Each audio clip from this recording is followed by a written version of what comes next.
Rangpur community medical কলেজের সাংস্কৃতিক ও ক্রীড়া সপ্তাহ 2025-এর সমাপনী অনুষ্ঠান অনুষ্ঠিত হয়েছে। আয়োজনে প্রধান অতিথি হিসেবে উপস্থিত ছিলেন রাজশাহী মেডিকেল বিশ্ববিদ্যালয়ের উপাচার্য অধ্যাপক ডাক্তার মোহাম্মদ জাওয়াদুল হক। অনুষ্ঠানে বিশেষ অতিথি হিসেবে উপস্থিত ছিলেন রাজশাহী মেডিকেল বিশ্ববিদ্যালয়ের কলেজ পরিদর্শক অধ্যাপক ডাক্তার মোহাম্মদ আব্দুস সালাম, রেজিস্ট্রার অধ্যাপক ডাক্তার মোহাম্মদ হাসিবুল হোসেন এবং পরীক্ষা নিয়ন্ত্রক অধ্যাপক ডাক্তার মোহাম্মদ শাহ আলম।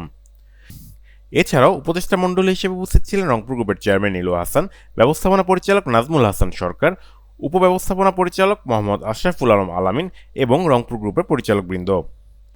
সাংস্কৃতিক ও ক্রীড়া সপ্তাহ আয়োজনে কলেজের শিক্ষার্থীরা নাচ, গান, নাটক ও কবিতা আবৃত্তির মাধ্যমে তাদের সাংস্কৃতিক প্রতিভা প্রদর্শন করেন। ফুটবল, ক্রিকেট, ডার্ট নিক্ষেপ, ফ্ল্যাশমব সহ নানান খেলারও আয়োজন ছিল। প্রধান অতিথি অধ্যাপক ডাক্তার জাওয়াদুল হক বলেন, শিক্ষার্থীদের শারীরিক ও সাংস্কৃতিক বিকাশের জন্য এমন আয়োজন অত্যন্ত গুরুত্বপূর্ণ।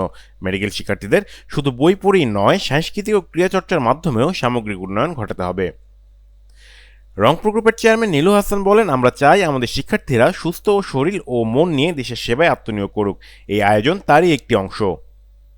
সপ্তাহব্যাপী এই আয়োজন শেষে সমাপনী অনুষ্ঠানের মাধ্যমে বিভিন্ন সাংস্কৃতিক ও ক্রীড়া প্রতিযোগিতায় বিজয়ীদের মাঝে পুরস্কার বিতরণ করা হয়।